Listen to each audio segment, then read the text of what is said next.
The Buddha. The Buddha's victory cannot be undone. No one in the world can approach it.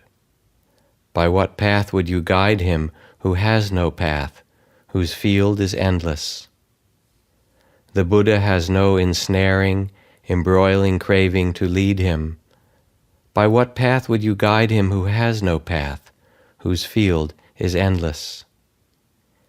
Even the gods envy the awakened ones, the mindful ones, the wise ones who are intent on meditation and delight in the peace of renunciation.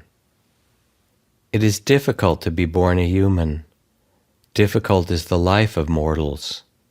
It is difficult to hear the true Dharma.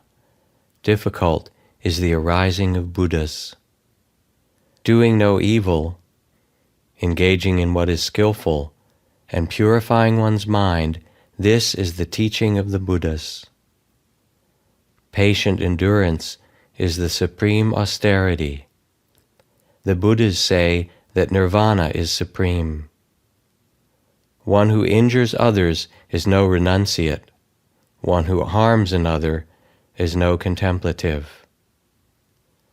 Not disparaging others, not causing injury, practicing restraint by the monastic rules, knowing moderation in food, dwelling in solitude, and pursuing the higher states of mind, this is the teaching of the Buddhas. Not even with a shower of gold coins would we find satisfaction in sensual craving. Knowing that sensual cravings are suffering, that they bring little delight, the sage does not rejoice even in divine pleasures. One who delights in the ending of craving is a disciple of the fully awakened one. People threatened by fear go to many refuges, to mountains, forests, parks, trees, and shrines. None of these is a secure refuge. None is a supreme refuge. Not by going to such a refuge is one released from all suffering.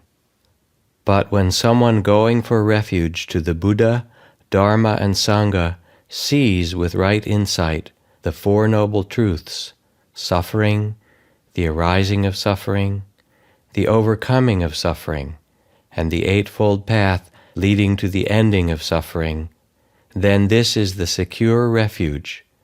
This is the supreme refuge. By going to such a refuge, one is released from all suffering. It's hard to find a noble person.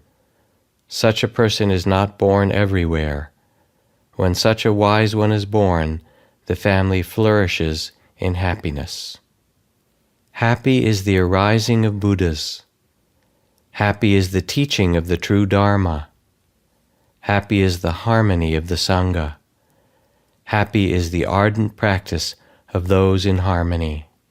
The merit of worshipping those worthy of worship, be they Buddhas or disciples who have transcended their obsessive thinking, passed beyond sorrow and grief, gone to peace, and who have nothing to fear, can never be calculated by any estimation.